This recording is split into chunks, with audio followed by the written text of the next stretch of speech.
Hoje é um dia muito especial, porque nós estamos estreando o programa Café com Direito, dia 3 de março de 2021. Para você que não sabe, o Café com Direito é organizado pela Ribeiro Fialho Advocacia Empresarial Especializada.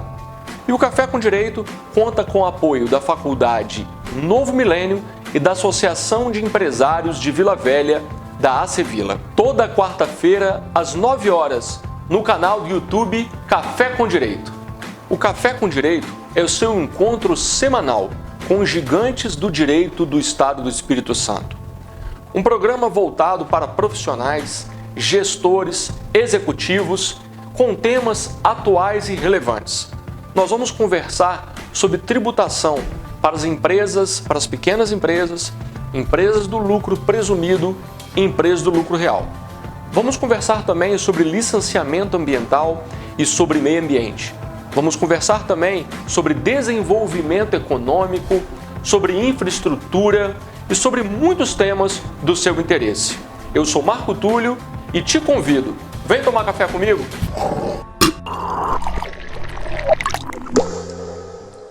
Hoje eu estou aqui com a doutora Flávia Marquezini. Ela que é uma amiga querida, professora da Faculdade de Direito de Vitória, onde leciona as disciplinas de compliance, direito urbanístico, direito ambiental. A doutora Flávia também é mestre pela Universidade Federal do Espírito Santo, é procuradora do município de Vitória e advogada. Doutora Flávia, muito obrigado pela sua participação no Café com Direito.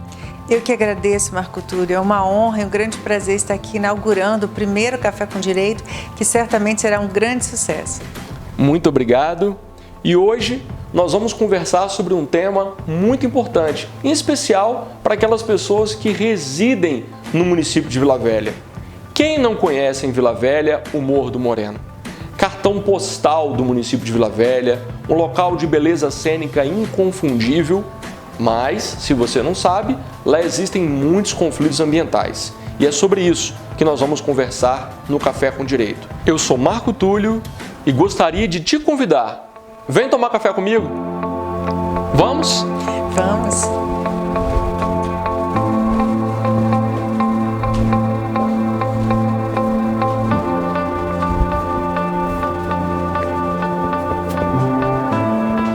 Doutora Flávia, nós temos no Brasil hoje um emaranhado de leis que tratam sobre meio ambiente, sobre parcelamento de solo, a própria Constituição, no artigo 23, no artigo 30, no artigo 225.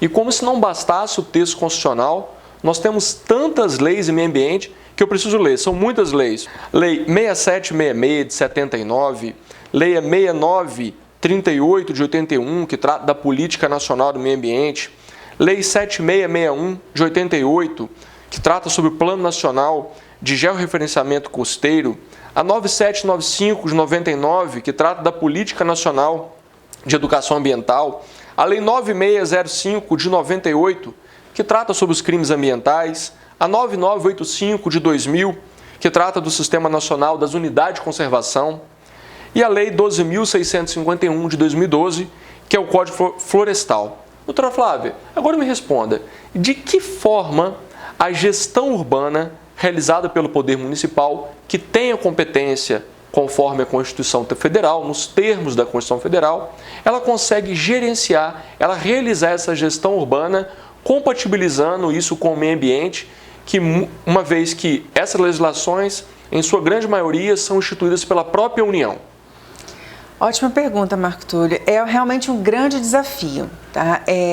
Nós temos aí o problema das competências ambientais que são concorrentes, então todos os entes da federação têm competência para legislar, mesmo o município não estando lá previsto no rol do artigo 24, ele tem a competência prevista no artigo 30, incisos 1 e 2, para legislar sobre assunto de interesse local, para suplementar a legislação federal e estadual no que couber, então ele tem uma vasta legislação municipal. Inclusive, para integrar o Sistema Nacional de Meio Ambiente, ambiente, o município precisa ter legislação própria. É um dos requisitos que o município precisa ter. Legislação ambiental própria, conselho paritário de meio ambiente, né, e ainda ter estrutura, né, ter capacidade técnica com um órgão definido para a gestão ambiental e profissionais técnicos qualificados. Então, acho que dessa forma e num diálogo permanente e integrado com a Procuradoria, com a assessoria jurídica, porque dado esse emaranhado de leis é muito importante, assim como para as empresas é fundamental ter uma assessoria ambiental eficiente, né, principalmente jurídica ambiental, os municípios também precisam manter as suas secretarias de meio ambiente, um diálogo permanente com a sua Procuradoria, os seus órgãos, né, de assessoria técnica e jurídica, para conseguir concretizar e aplicar de forma sistêmica e integrada todo esse emaranhado de leis. Ok, não é uma tarefa fácil, né? Não é uma tarefa fácil. É por isso que cerca de 25% dos municípios apenas integram o Sistema Nacional de Meio Ambiente. Na maioria dos casos, os municípios menores, eles não têm gestão ambiental própria e aí isso sobrecarrega muito os órgãos estaduais. Então é muito importante que se estimule, se trabalhe a educação, o fomento, por exemplo, por meio do ICMS ecológico e outros instrumentos que estimulem os municípios a incrementarem a sua gestão ambiental própria. Veja bem, quando tratamos de gestão urbana, um instrumento mais utilizado, conhecido por todos, é o PDU, que inclusive no município de Vila Velha houve a mudança agora e foi aprovado o PDU em 2018. E o PDU muitas vezes, e nem sempre, ele é incompatível com as questões ambientais. E então, para quem não é da área, fica confuso, doutora Flávia, em relação a isso. Como pode o PDU ter uma regra e as legislações ambientais não permitirem o exercício do direito de construir baseado no PDU? São legislações diferentes, elas podem se compatibilizar, devem se compatibilizar, porque as pessoas ficam confusas. Já que o PDU me permite a construção, por que eu não posso construir? Então, compatibilizar, fazer esse diálogo entre gestão urbana e ambiental não é fácil, né? Nem prefeitura e nem para os donos de imóveis. Não é fácil e isso que você disse já começa a se mostrar como um vício. O plano diretor, né, um dos instrumentos do plano diretor é o zoneamento urbano ambiental da cidade. Então, quando nesse zoneamento ele não guarda compatibilidade com a proteção jurídica dada, por exemplo, pelo Código Florestal, pela 9985 de 2000, que é a Política Nacional de Unidade de Conservação, pela Lei Protetiva dos Biomas Nacionais, no caso aqui do Espírito Santo, da Mata Atlântica, a Lei da Mata Atlântica também é muito importante. Então, quando ele não guarda essa compatibilidade, há uma tendência aí a se arguir inconstitucionalidade e mais, gerar muitos conflitos ambientais, trazer muita insegurança jurídica. Às vezes é muito comum o empreendedor que quer construir numa área, que é uma área de interesse ambiental, ele buscar, às vezes, o prefeito, né, o município, olha, eu quero que revogue esse zoneamento aí, que modifique o zoneamento, mas de nada vai adiantar alterar o zoneamento urbanístico se a proteção já está prevista no Código Florestal, né, se já é uma unidade de conservação. Então é preciso que esses sistemas dialoguem. É por isso que a política ambiental, ela já foi concebida no âmbito da política nacional como uma política sistêmica. Nós temos Sistema Nacional de Unidade de Conservação, composto pelos órgãos federais, estaduais, distritais e municipais, que precisam dialogar entre si e elaborar seus instrumentos, né, em compatibilidade uns com os outros e com todas as políticas setoriais também. Doutora Flávia, quando nós tratamos sobre proteção jurídica ambiental, nós temos alguns institutos, alguns instrumentos aí que as pessoas confundem muito, né? Reserva legal, unidade de conservação, APP. A doutora poderia explicar para quem está assistindo um Café com Direito a diferença entre uma coisa e outra? Sim, vamos tentar, né? Realmente é confuso. Então, vamos lá. Primeiro, a gente vai partir da origem do diploma legal que instituiu. Então, por exemplo, o nosso Código Florestal, a Lei 2.651 de 2012, ele traz diversos instrumentos. Mas dentro dos que você perguntou, nós temos a figura da reserva legal e das APPs. A reserva legal é um percentual da propriedade rural que tem que ser destinado à proteção ambiental. Esse percentual varia conforme o bioma de localização. Então, por exemplo, aqui na região sudeste, que tem a predominância Governança da Mata Atlântica, esse percentual é de 20%. As propriedades rurais, então, situadas na nossa região, têm que destinar 20% para a proteção ambiental. Essa ideia de destinar 20% para a proteção ambiental não significa que ela precisa exclusivamente manter árvores, né, somente. Alguns tipos de exploração econômica podem ser feitos. Algumas culturas, por exemplo, agricultura em regime de agrofloresta, em regime de cabruca, podem ser realizadas dentro da área de reserva legal. Então, não significa que o proprietário vai perder essa percentual. Muito pelo contrário, eu já tive clientes e acompanhei situações em que o proprietário ganhou financeiramente porque o fruto colhido desse trabalho feito no regime de agrofloresta foi muito mais lucrativo, tinha muito mais valor de mercado do que aquele da área de desmatamento, né? Então, é uma coisa importante se falar sobre reserva legal. As APPs, áreas de preservação permanente, também estão lá previstas no artigo 3º do Código Florestal.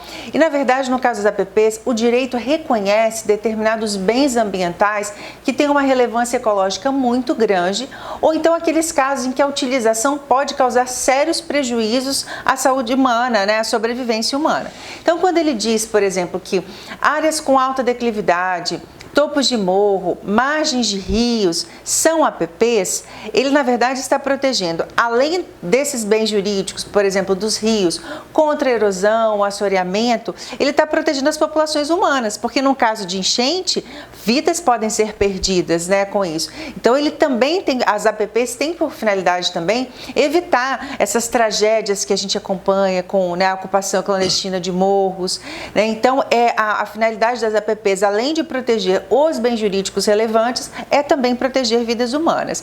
E as unidades de conservação, elas são regidas por outro diploma legal, que é a Lei 9985, elas têm previsão lá no artigo 225, parágrafo 1º, inciso 3 da Constituição, e regulamentadas pela Lei 9985 de 2000, que institui o SNUC, Sistema Nacional de Unidades de Conservação. No caso das unidades de conservação, elas são espaços delimitados, criados por ato do poder público, sobre o qual se institui um regime jurídico especial de proteção. E são diversas as unidades de conservação. Nós conhecemos muitos parques, APAs, áreas de relevância e interesse ecológico, revisas. Nós temos diversas categorias de unidades de conservação a serem protegidas, cada uma se adequar a melhor, né, conforme as características daquela localidade. Uma outra confusão que muitas pessoas fazem também é APP com APA, né? Isso. Muita gente confunde APP com APA. Você poderia nos explicar a diferença entre APP e APA? Então, a APP, como eu disse, ela independe da delimitação de um espaço físico. Então, se você tem um terreno, por exemplo, que tem uma nascente, essa nascente e o seu entorno é APP. A margem de rio é APP, o topo de morro, ela está prevista no Código Florestal e ela é uma restrição geral. Não precisa de nenhum ato específico do poder público para definir, né, essas APPs previstas no Código Florestal a título de restrição geral. Já a APA é uma categoria de unidade de conservação. É uma categoria que se insere no grupo unidade de conservação de uso sustentável e que busca compatibilizar os usos humanos com a proteção ambiental. Então, nas proximidades nossas, nós temos, por exemplo, em Vitória, a APA do Maciço Central, que parte dos bairros ali de Maruípe, Jucutuquara estão inseridos, Fradinhos, né, estão inseridos dentro dessa APA. Aqui indo para Guarapari, a gente tem a APA de Setiba, né? Então a gente tem essas áreas de proteção ambiental, que são unidades de conservação de uso sustentável e que convivem aí com alguns usos humanos, alguns consumos diretos dos recursos naturais. Doutora Flávia, você disse que a APA é uma unidade de conservação. Existem outras espécies de unidade de conservação? E eu queria fazer uma pergunta complementar. Essas unidades de conservação, qual a forma que elas são criadas, modificadas ou extintas? Poderia nos explicar? Claro, Marco Túlio. Olha, a Lei 9985 de 2000, ela dividiu as unidades de conservação em dois grandes grupos. As unidades de conservação de proteção integral e as unidades de conservação de uso sustentável. As unidades de conservação de proteção integral, elas têm por finalidade justamente a proteção ambiental e elas não admitem o uso direto dos recursos naturais, somente o uso indireto desses recursos. O que seria isso? Pesquisa científica, educação ambiental, turismo ecológico, né? Esportes que sejam compatíveis com esse turismo ecológico. Então, essas atividades que nós chamamos de uso indireto dos recursos naturais podem ser feitas nas chamadas unidades de conservação de proteção integral, como os parques, o refúgio da vida silvestre, monumento natural, né, e outras previstas, outras categorias previstas na Lei 9985.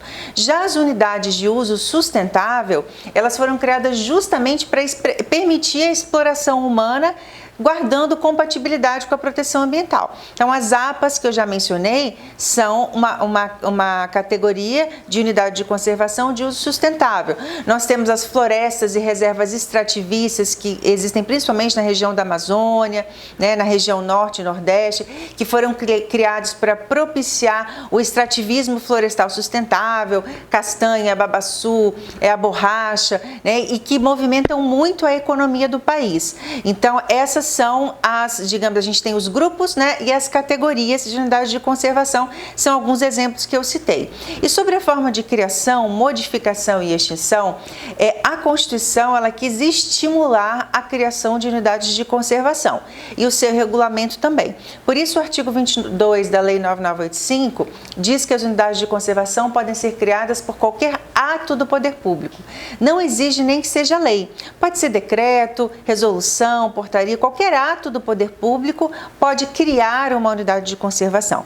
Mas nisso elas passam a ser uma exceção ao princípio do paralelismo das formas. Elas podem ser criadas por qualquer ato, por exemplo, um decreto, mas para modificar e extinguir as unidades de conservação, só pode ser feito por meio de lei específica, caso essa modificação ou extinção seja para diminuir a proteção. Então, por exemplo, se o município de Vila Velha resolve criar uma unidade de conservação e anos depois ele percebe que ele vai precisar reduzir o tamanho dessa unidade de conservação porque houve uma expansão urbana para o interior da unidade. Ele criou essa unidade por decreto, mas ele só vai poder extinguir por meio de uma lei específica que tem essa finalidade, tem lá no seu preâmbulo, reduz os limites da unidade de conservação X, né? Então, essa peculiaridade que a legislação ambiental traz, né, de assegurar a proteção. Cria-se por qualquer ato, mas para modificar ou extinguir, né, modificação que reduz a proteção ou extinção, somente por meio de lei específica. Doutora Flávia, nós temos em Vila Velha um caso emblemático, né? Quem não conhece o Morro do Moreno em Vila Velha? O Morro do Moreno é cartão postal de Vila Velha, frequentado por muitas pessoas que fazem atividades esportivas, por turistas que visitam o município de Vila Velha. O que pouca gente sabe é que lá existem vários conflitos ambientais, né?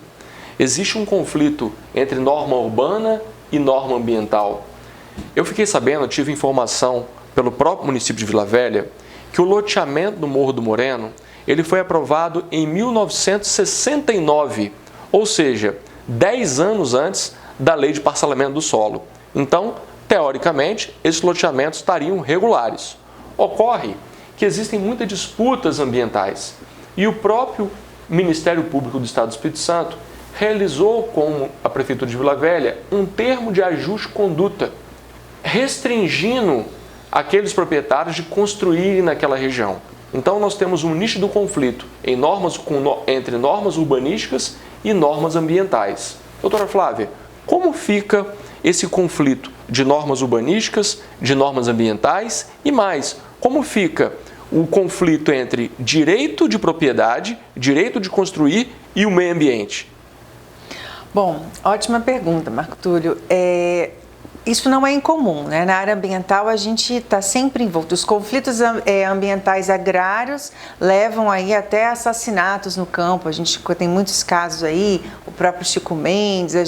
A questão ambiental está sempre envolta em muitos conflitos, principalmente porque não se pensa na questão ambiental desde o início, né, no planejamento das políticas públicas, principalmente quando há também um conflito das normas no tempo.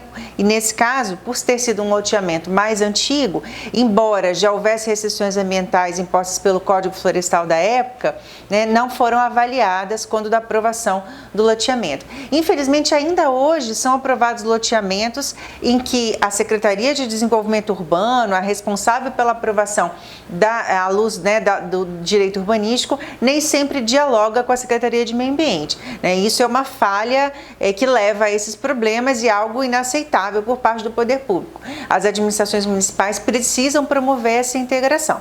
Mas no caso do Morro do Moreno especificamente, diante de tantos interesses aparentemente conflitantes, porque a gente tem os atuais moradores que têm uma associação e que têm, muitos deles, interesse na proteção ambiental. A gente tem os loteadores, os proprietários, né, que têm interesse em ampliar esse loteamento e vender lotes e fazer a fruição da área total. Nós temos o Ministério Público e as organizações, né, não governamentais da defesa do meio ambiente preocupadas, porque o meio ambiente é um local muito rico em biodiversidade.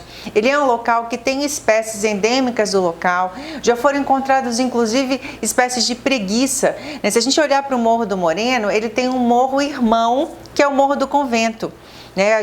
A Política Nacional de Unidade de Conservação, ela estimula a promoção dessa integração, a formação de corredores ecológicos, a integração entre os espaços verdes, justamente porque eles propiciam a comunicação gênica entre as espécies. Então, nós temos espécies importantíssimas que precisam ser preservadas no Morro do Moreno.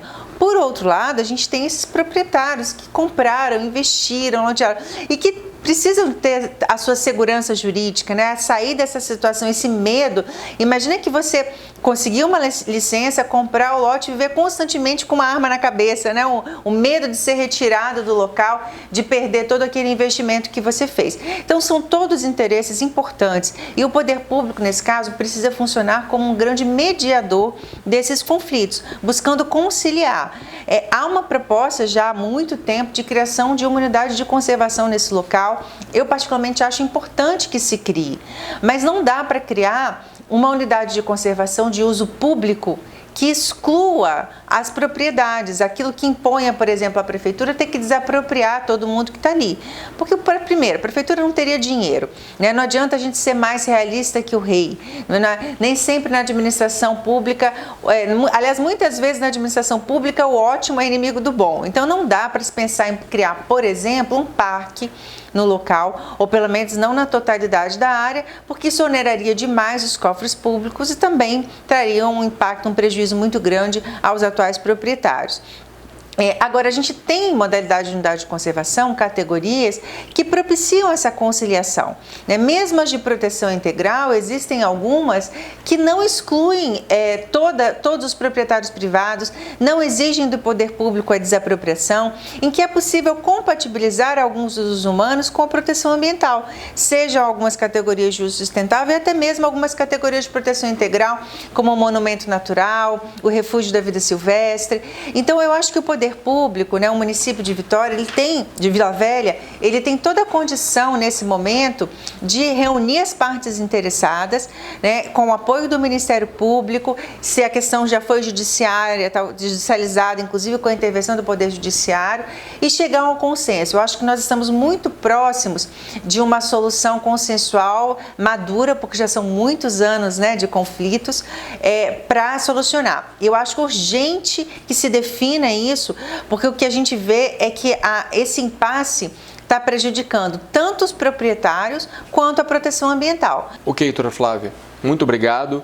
Não é fácil compatibilizar o direito de propriedade com o direito ambiental, mas eu tenho certeza que, por meio de profissionais competentes, como a doutora, com muita sensibilidade também do poder público, do Ministério Público, do município de Vila Velha, do judiciário, todos esses atores envolvidos, nós vamos chegar a um consenso e resolver esse problema que já dura tantos anos no Morro do Moreno, não é verdade? É verdade. Eu acho que é muito importante também a gente desmistificar esse conflito constante entre proteção ambiental e direito de propriedade, né, Marco Túlio? Essa ideia de que uma restrição ambiental vai impedir todo e qualquer uso, ela também precisa cair por terra. Então, o proprietário que queria ganhar dinheiro, por exemplo, com a venda do lote, ele pode ganhar dinheiro com o turismo ecológico, pode fazer, né, a unidade de conservação, por exemplo, pode fazer a concessão e explorar a concessão para uma UCIP, por exemplo, explorar economicamente essa unidade de conservação e trazer renda para a cidade. Existe um livro que eu gosto muito que chama O Mito da Natureza Intocada, do Carlos Diegues, em que ele diz isso, quer dizer, essa ideia de que a proteção ambiental tem que, né, isolar a área e transformar sempre num santuário e afastar da proteção humana, ela não é o melhor caminho, porque quanto mais contato nós temos com a natureza, tem até aquela música do Peninha, não tem? Quando a gente gosta, é claro que a gente cuida, a gente precisa se relacionar com a natureza para gostar, né? E a gente se relaciona de várias formas, desde que mantendo o devido respeito, né, o devido cuidado. Eu acho que a gente tem condições de conciliar muitos usos humanos importantes, valorizados economicamente, como o turismo ecológico e a proteção ambiental. A Associação de Empresários de Vila Velha, que é a ACEVILA, ela realizou um seminário de turismo aqui em Vila Velha e trouxe cases de turismo do Brasil inteiro. E ela trouxe um caso muito interessante, eles trouxeram um caso muito interessante de Balneário Camboriú. Lá em Balneário Camboriú, eles criaram uma unidade de conservação naquele morro de Balneário Camboriú e eles mostraram as fotos antes da criação da unidade de conservação e da alocação daqueles equipamentos de turismo no morro, como que o morro se tornou muito mais bonito, né? Ele foi reflorestado, porque as pessoas não gostam de frequentar locais feios, né? Desmatados, Desmatado. Né? Então, impressionante como que essa parceria com o setor privado deu certo em Balneário Camboriú. A senhora acha que é um caminho para o Morro do Moreno, essa parceria com o setor privado para auxiliar nessa gestão dessas eventuais unidades de conservação que venham a ser criadas no Morro do Moreno? Eu acho muito importante isso. Inclusive, a própria Lei 9985, ela estimula a parceria com os CIPs, né, para fazer a gestão das unidades de conservação. Então, eu acho um ótimo caminho. Nesse momento, o poder público ele está em crise, né? O Brasil está em crise. As prefeituras elas não têm dinheiro para manter. Muitas unidades de conservação já criadas não têm nem mesmo seus planos de manejo. Então, às vezes, o poder público vai lá e cria e depois abandona, né? Não cuida, não tem meios. E aí a gente tem a exploração clandestina, porque não tem fiscalização. A gente observa que as secretarias de meio ambiente, elas são secretarias de baixo orçamento e os fundos de meio ambiente, que são compostos por multas e outras, eles não podem ser usados para despesas de custeio, por exemplo, para vigilância e manutenção de parques. Então, isso dificulta muito a gestão desses parques. Por isso que, na minha opinião, um dos melhores e mais eficientes caminhos é, sim, através dessa parceria público-privada, né, com as organizações do terceiro setor para fazer a gestão dos parques. A gente tem experiências bem-sucedidas. Esse caso de Balneário Camboriú, né, pelo que eu pude pesquisar, a unidade de conservação foi criada lá, foi uma RPPN, que é uma reserva particular do patrimônio natural. É uma unidade de conservação privada, é a única unidade de conservação privada que nós temos aqui que temos no SNUC, no Sistema Nacional. Ela tem sido muito utilizada e aí a gente tem várias fundações, né, várias organizações não governamentais classificadas como CIP, que têm feito trabalhos maravilhosos Brasil afora e mundo afora, né? Isso traz geração de emprego, geração de renda e proteção ambiental também, porque para ter valor turístico é preciso que a biodiversidade também seja preservada, porque, como você bem disse, ninguém vai visitar a unidade de conservação queimada, desmatada, sem biodiversidade, né? É um exemplo típico de conciliação entre proteção ambiental, né, e desenvolvimento econômico. Perfeito. Agora, doutora Flávia, veja só, quando se cria a unidade de conservação, a lei estipula 5 anos para a criação dos planos de manejo, né? E isso é um problema, porque cria unidade de conservação e o município tem 5 anos para o plano de manejo. E depois que vai se pensar o zoneamento daquela unidade de conservação. Seria possível, no ato que fosse instituída a unidade de conservação, pensar já no zoneamento a ser instituído no mesmo ato da criação da unidade de conservação, para evitar surpresas depois no plano de manejo? Sim, para começar que esse prazo de 5 anos, ele nem sempre é cumprido pelo poder público, né? A gente tem muitos casos em que unidades de conservação foram criadas, que precisavam desapropriar imóveis e não foram, criadas já desde a época, até antes mesmo da lei do SNUC, que não se adaptaram à lei do SNUC até hoje. Muitos municípios vivenciam essa situação. Agora, a gente precisa realmente buscar conciliar essa questão da proteção com a segurança jurídica. Então, se é uma unidade de conservação que tem ali no seu entorno propriedades privadas e os proprietários querem saber se vão ser desapropriados ou não, vão ser desalojados ali ou não, o ideal seria que o poder público, já no ato de criação, trouxesse já um mapa com o zoneamento econômico-ecológico dessa unidade. Não logo o plano de manejo, porque isso depende de contratações, de estudos mais aprofundados, mas pelo menos definir as zonas, né, em que vai ser permitido o uso direto, né, por exemplo, construção, agricultura, pecuária, enfim, os usos diretos dos recursos naturais, e aqueles trechos que serão destinados exclusivamente para proteção ambiental e usos indiretos, como educação ambiental, pesquisa e turismo ecológico. Nós temos um caso em Vitória, que é da APA do Maciço Central, que quando ela foi criada, foi assim, o decreto de criação já tem como anexo o mapa que define o zoneamento econômico e ecológico da unidade de conservação. Eu acho isso importante, né? Pelo menos traz um mínimo de segurança jurídica para aqueles que ocupam o local e também para uma eventual concessão, para aquele que vai explorar economicamente, né, a unidade de conservação, saber aonde ele pode atuar e o que é propriedade privada.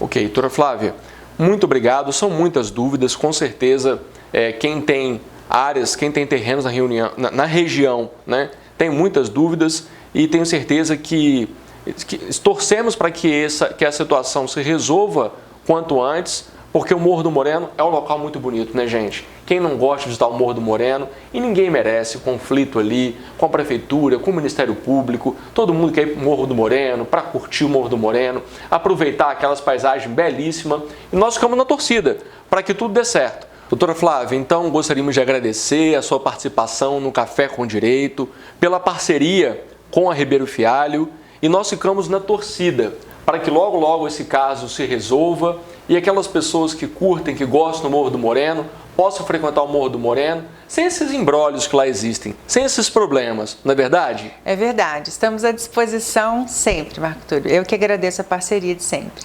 Muito obrigado e eu quero convidar também você. Vem tomar café comigo?